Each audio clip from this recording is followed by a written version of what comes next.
Hello, welcome back to I don't know what to name this podcast. Um, so I'm starting a podcast. This is podcast episode 2. I guess the first one, my first episode is an introductory,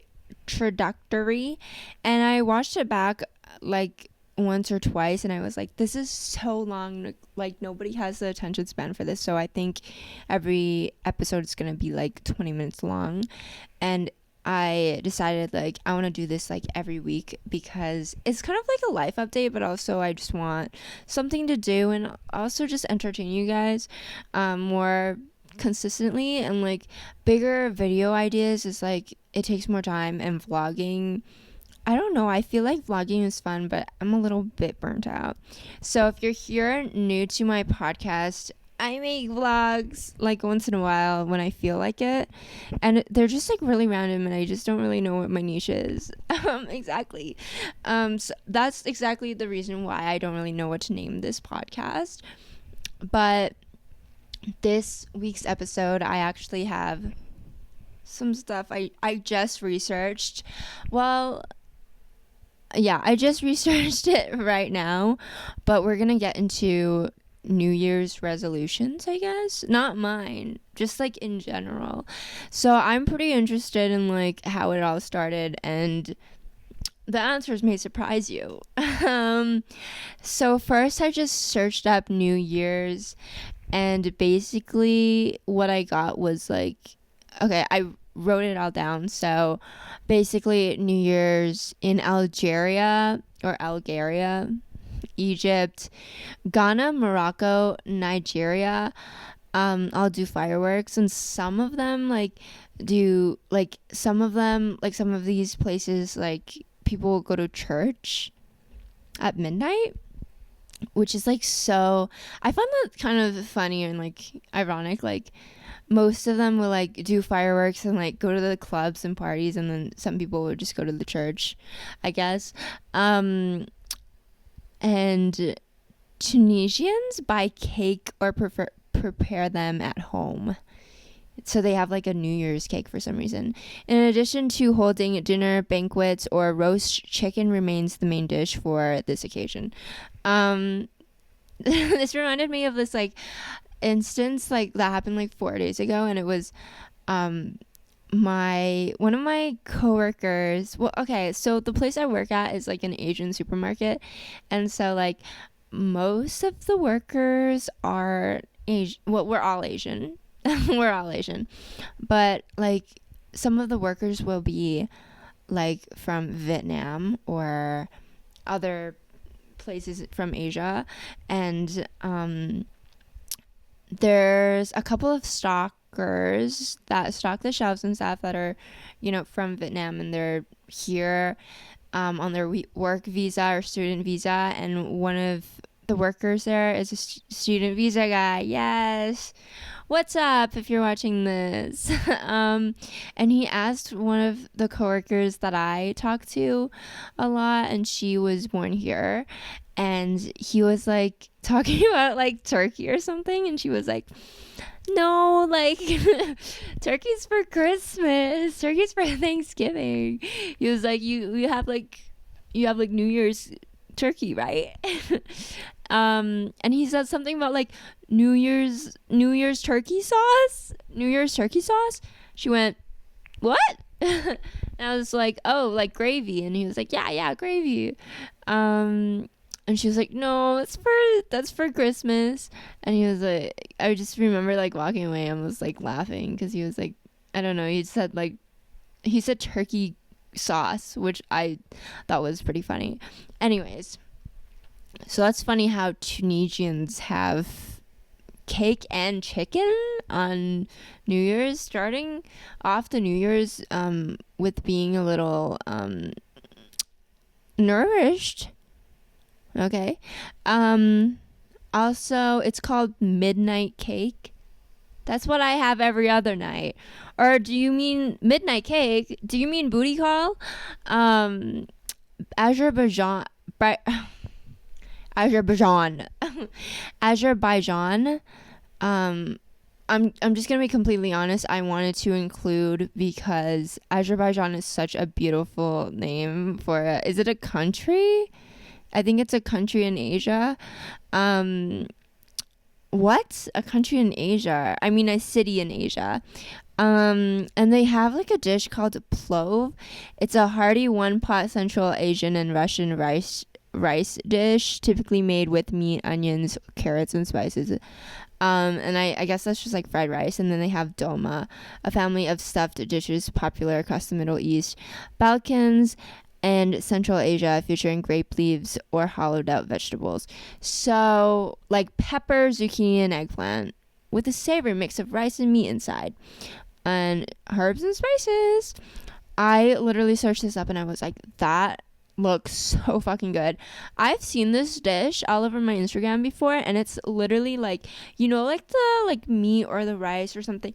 I don't know, you don't see the inside, but it's wrapped with like a leaf, and they roll it up and they like roast it. And Vietnam has this dish and it's called la lup, and it's basically leaves with like beef in the middle, and then my mom makes it a lot, and you dip it in like fish sauce or something. But this is like it's like the full leaf, and it like you could see the veins on the leaf, and it looks like something you'd eat in like Bug's Life. Like, I just want to eat like a bug for real.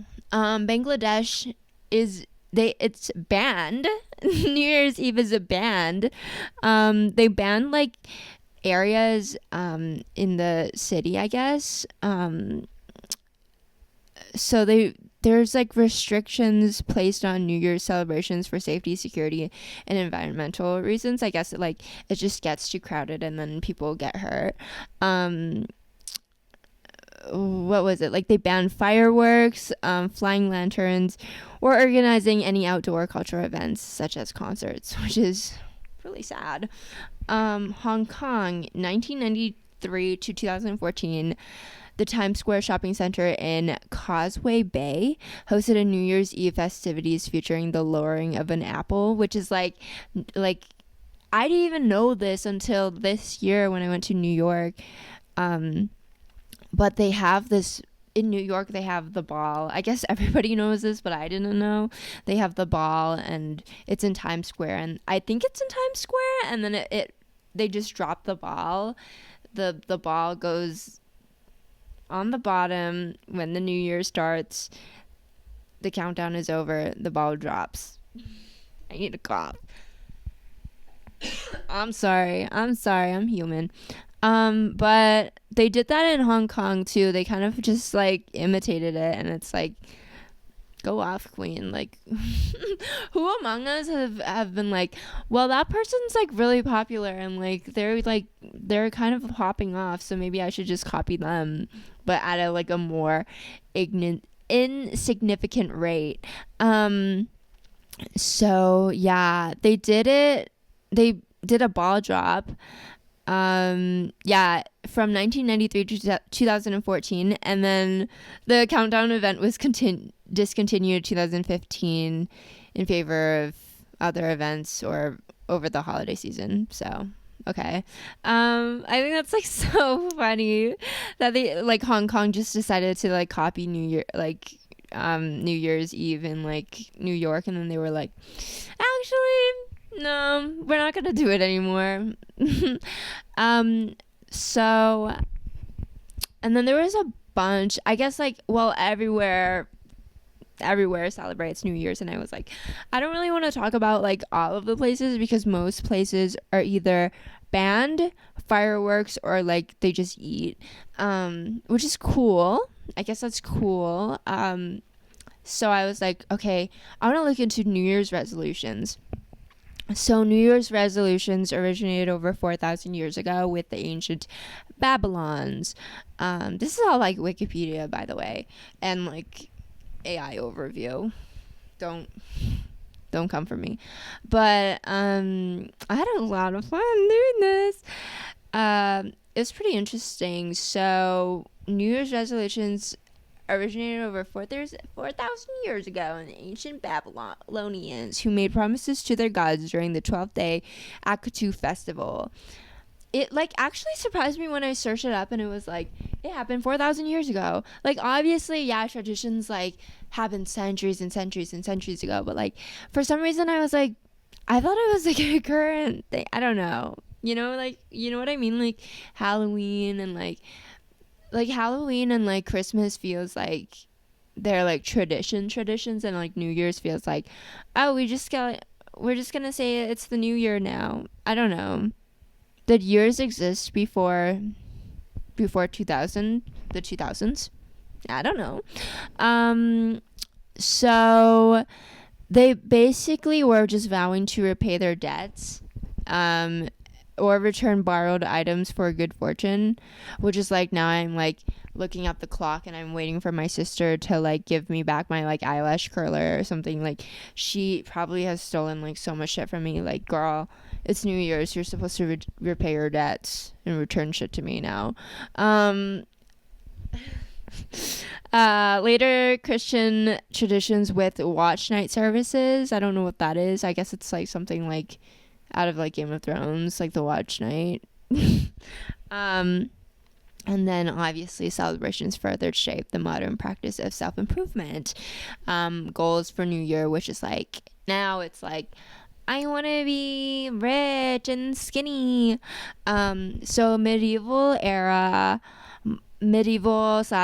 early modern era was religious influences, like the Scottish writer Anne Halkett, 1671, written resolutions focused on faith and personal improvement. And then I was like, Anne Halkett. So I went deeper into her as a writer, and there's a lot of lore going on with her, and she's she's lived many like tragic events as well. Okay, so Halkett's father was Thomas Murray, and Thomas Murray was a tutor to King James I's children. He later became a provost of Eton College. Her mother was Jane Drummond Murray, was a governess to the king's children, so she, had connections. She had connections in the Hollywood. She had connections to the royal family. She was educated by her mother. She learned French, dancing, medicine, music, needlework, religion, and surgery. If your New Year's resolutions are like, I want to start, working out, this lady did it all. You have if you compare your life to her, oh my god, she learned French, dancing, medicine, music, needlework, religion, and surgery. And surgery? Excuse me, bitch? You can't just learn surgery like it's a fucking hobby. Like a side hobby? What the fuck? Her prayers and regularly attended her religious education was extensive, and she read the Bible, said daily prayers, and regularly attended church. Okay. So in 1639, Dr. Robert Johnstone, a friend of the jeweler George Heriot, bequeathed her diamond ring. I don't even know what bequeathed means. This girl learned French, surgery, dancing, medicine, music, needlework, and religion. And I don't even know what bequeathed means. So damn, bitch. Okay, so I remember okay. I'm getting lost because there's so much. Jesus fucking Christ. I think I also copied and pasted multiple times of the page. I just copied and pasted what's really interesting, and it was her whole page, Jesus Christ. So basically I'm pretty sure she was in a romantic relationship with Thomas Howard. And they're her family was poor and his family was poor, so getting married then would be a struggle. And she ended up being a teacher. She just tutored, well, not just, but she tutored and teached children in the royal family or something. I don't know, don't quote me on that. But yeah, obviously she really liked this Thomas Howard, and they were both poor, and her mother was like, I literally don't want you to marry him. You're both poor. So she like got some like random guy to sleep in her bed or some shit, and then she was like, it says here that like what's her name, Anne Halkett, like she blindfolded herself, and then she said goodbye to Thomas, which is like, that's such a sad story. And he promised that he wouldn't marry ever, because he like loved her, and she like loved him obviously, but like her mother was like, you're both poor, like you need to marry rich. So yeah, he promised that he wouldn't marry, but then he soon broke his promise, just like every man does. That is so disappointing. What the fuck. I think like he got married. Well, they got like engaged and then they broke it up. But yeah, he like, what was it? Although Howard vowed never to marry another woman, he later broke this promise. Is that a surprise? Hawkins reported in her writing that his marriage was known to be unhappy. So he downgraded. Slay for Anne. I guess she just keeps winning. I mean, yeah, the girl knows surgery and French. She's just like Lily Rose Depp, because Lily Rose Depp says her job is so hard. It might as well be surgery. Don't quote me on that, the nepotism, but it's just a funny quote. I love Lily Rose Depp. Okay, Halkett had a relationship with the royalist Colonel Joseph Ramfield. She collaborated with him in several daring maneuvers on behalf of the royalist causing during the English Civil War. They rescued James, Duke of York, who later became James II. Jesus Christ. From parliamentary captivity, which I googled, and it's like not even a legitimate like thing, that it's like, it's not like a political thing that where he was like in trouble, but it was just like the efficiency of them like processing legislations or some shit. So I guess she just like wrote stuff for him. I don't know. She's a writer. What else happened, girl? Commenting in her autobiography that he was very pretty in it. What? I guess he's just very pretty. She then gave James II or the guy? I like how I'm confused just as much as you are. I'm guessing she's talking about Joseph. Girl, she knows too many men. Do you know how many men I know in my life? Like two.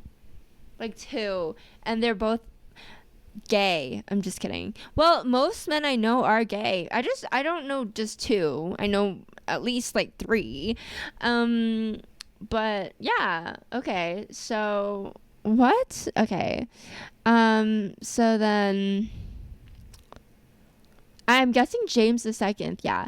She then gave him something to eat and sent him to safety on the continent with a special cake, which she knew he liked.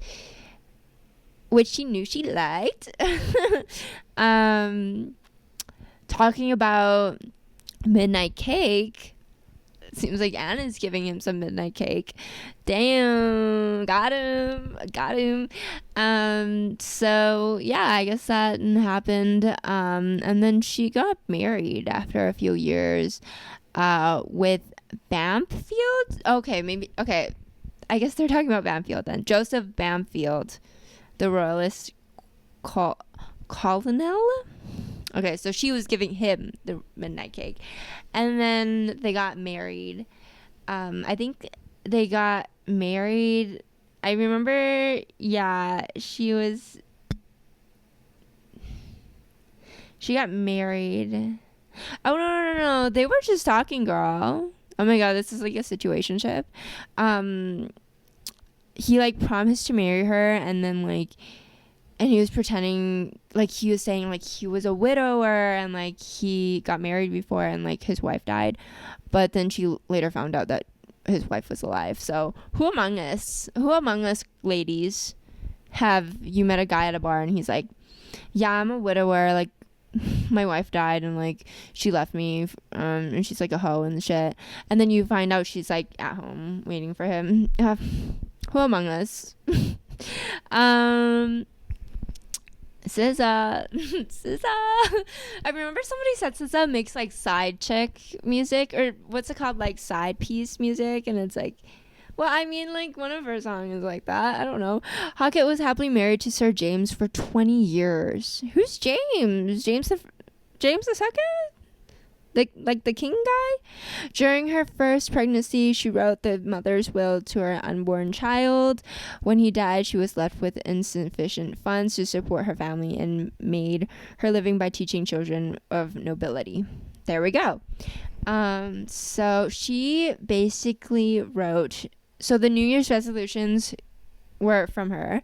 So basically New Year's resolutions were actually like pledged Bible pledges. So just titled, the first one was titled Resolution, and it was by Anne Halkett in 1671 on January the 2nd. January the 2nd? Girl, you're supposed to make resolutions January the 1st. A member of Scotland's gentry wrote a number of pledges in her diary. These included the vow, I will not offend any more. So her first New Year's resolutions, and like the first New Year's resolutions that was documented was, I will not offend anyone. Girl, that's not very girl boss of you. Girl, sometimes you have to offend people. Damn. But yeah, that was what that was. The full phrase New Year resolution is first found in January 1st article of the Friday Lecture, published in the Boston newspaper in 1813. So I guess that's after that. But she technically wrote the first Bible pledge, which was the first New Year's resolution. While resolutions have always been about getting better, over the centuries, the emphasis has shifted from an abundant harvest, avoidance of sin, or securing salvation to personal improvement goals like weight loss or smoking cessations. I find that so funny. I don't know. It's like, please God, remove me from my sins, to like, I want to run a marathon this year.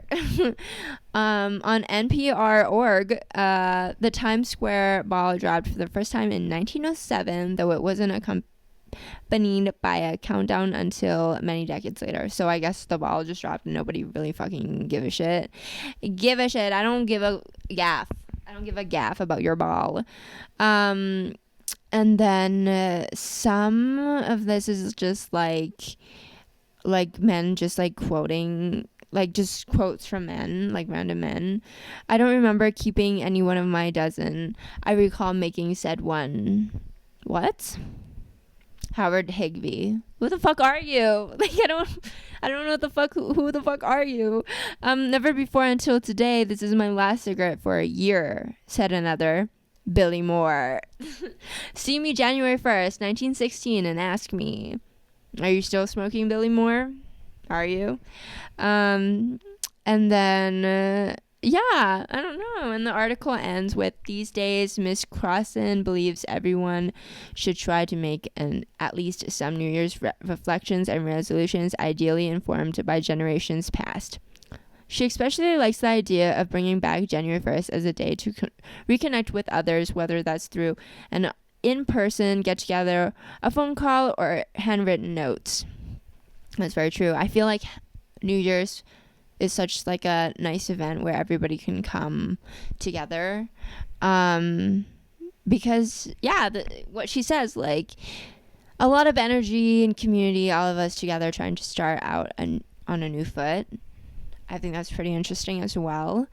I guess like that's why like New Year's parties and Christmas parties and stuff like that. But like this is like everybody kind of celebrates it, right? Because it's like it's a new year. It could be a new millennium. I feel like that's really fun.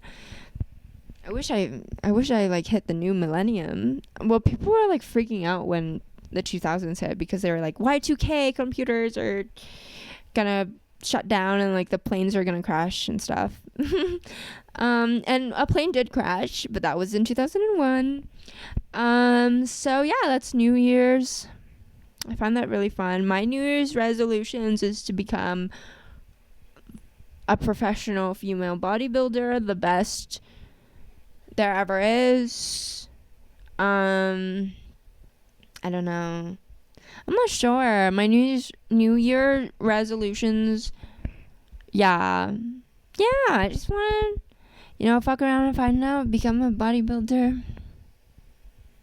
I think I really see that for me. I feel like the world needs more. What's her name? Suni Lee. Suni Lee is so gorgeous. I found out about her like a year or two ago, but she's like a Olympianist. Is that what you called it? Was that what you call it? She's like Olympianist. What? The world's smartest podcast. She like does like vaulting, or like is it called vaulting? Like the large rod and then you jump over like a bar. I remember like in gym class my gym teacher was like, we're gonna do that. Like he showed us like professional videos and then he was like, we're gonna do that, and everybody was like, no, I remember I was like, oh my god, we're gonna do that, and everybody was like, yes. And it was just us like doing like high jump on like a big fat like mat, like a yoga mat, but it's like thick as fuck. Remember those like really thick yoga mats that were like that high, you know what I mean, like 2 feet high. I don't know what they're called. I don't know height.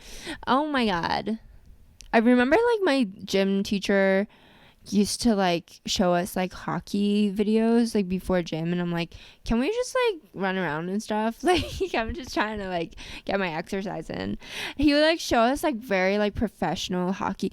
I live in Canada, by the way, so he's like, so like people are just taking, like, Canadians take hockey very seriously, and I can't even ice skate, so it's like, how am I gonna even, you know what I mean? Like I'm on ice and I'm like, I don't feel stable. And just like how I was gonna say my city, I don't think it really matters, but Canadians just love hockey so much, and he would like show us videos of it, and I was like, I remember like being so serious and like turning to my friend and being like, why is he showing us these videos? Like it's not even that serious. Like he wants us to be professional like that. It's so funny. Obviously it's just like passionate about it and just like whatever, but it's like funny. I remember saying that, and like I don't know if the teacher got mad or something, or he was like, no, I'm just like showing. I don't know if he overheard me, but like I remember my friends being like, he's just showing us videos because like it teaches us stuff, and I was like, well, I don't want to watch it because it makes me feel bad because I'm never gonna be a professional like that in NFL, NHL. What does it even stand for? Night hockey. National hockey something. I don't know. Jesus Christ. Okay, well that was New Year's resolutions. Maybe my New Year's resolution should be learning how to ice skate. I did ice skate. I think about 2 years ago I ice skated. In this city we have like this skating rink that's super popular in the downtown area, and I went with my friend and her friends, and we skated, and her and her friends are so good at ice skating, so I was just on the fucking ice being like, oh my fucking god, I'm so scared. But I remember like, I can't be scared. So I went, and I could do it for a couple of like minutes that I would just be zooming past the children and stuff. I remember like children would be zooming actually and I would be scared, and they were like, move, bitch. And they would be like 3, and yeah, I was like going, and then I remember like my friend's friend, like she crashed into me, and I fell on the ice. Or no, I was holding her hands, and we crashed into somebody, and I fell on the ice, and like I was like, oh my god, my neck hurts, and I got like whiplash or something. And I remember I had to like go into work the next day, and I did, and I was like, my neck hurts, like, can I go home? And he was like, are you sure you don't have a concussion? And I said, no, I don't, it's not that serious. And he said, then why are you going home? And they laughed at me. So yeah, I just don't like ice skating. I don't like it. People, like, my manager laughed at me because he was like, why don't you fucking wear a helmet? You're gonna fucking break your head. I'm not going like 60 miles per hour. Like, what? I guess I should wear a helmet, but like, then I look like a nerd. Do you think Charlie Brown wears a helmet? No, he doesn't even have a piece of hair on his head to like soften the blow. Like, I might as well go out looking stylish. Anyways, thank you so much for episode 2. I don't really know what to name this podcast, but I'll figure it out. And I hope somebody watches this. Do you guys like this format of me like researching something? I can also just talk about my life and stuff sometimes, but I just found it really interesting, like New Year's resolutions. Where did that come from? Because it came from Anne Halkett, and it was a Bible verse, and she said, I don't want to offend anyone. Period. Slay. Goodbye.